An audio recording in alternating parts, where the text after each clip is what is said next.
ଚାଷବାସ କାମଟି କରୁଥିଲି ଘରେ ରହିକିରି। ତାପରେ ବେଦାନ୍ତ କମ୍ପାନୀ ଆସିଲାରୁ ସେମାନେ କିଛି କାମ ଆମ ନାଁରେ ଦେଲେ, ଆମକୁ ଅର୍ଡ଼ର ଦେଲେ। ଆଗରୁ ରାସ୍ତା ନଥିଲା ଆମ ଗାଁ ପାଇଁ। ଏ ବେଦାନ୍ତ କାରଖାନା ହେବା ତରଫରୁ ତାଙ୍କର ତରଫରୁ ଏବେ ରାସ୍ତା କାମ ଆମକୁ ଦେଇଛନ୍ତି। ଏବେ ଆମେ ଆମ ଏରିଆର ଲେବର ମାନଙ୍କୁ ଡାକି ଆମେ ଏ ରାସ୍ତା କାମଟା ଚଲେଇଛୁ ଆଉ। ଆମେ ବେଦାନ୍ତ କାରଖାନା ହେଲେ ଆମର ବହୁତ ଉପକାର ହେବ ବୋଲି ଆମେ ଭାବୁଛୁ। ଠିକ୍ ଖଣି ହେଲେ ଆମର ପୁଅ ଝିଅମାନେ ବି ପାଠ ପଢ଼ା ଶିକ୍ଷା ପାଇପାରିବେ। ଆହୁରି ଆମର ଯେଉଁ ରୋଡ଼ ରାସ୍ତା ନଥିଲା ସେ ରୋଡ଼ ରାସ୍ତା ବି ଠିକ୍ ହେବ ବୋଲି ଆମେ ଭାବୁଛୁ।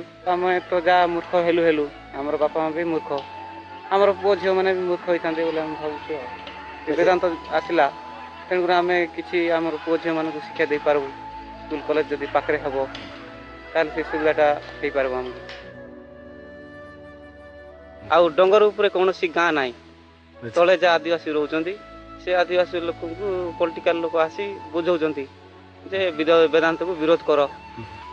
ବିରୋଧ କଲେ ସେ ଡଙ୍ଗର ନେଇପାରିବ ନାହିଁ।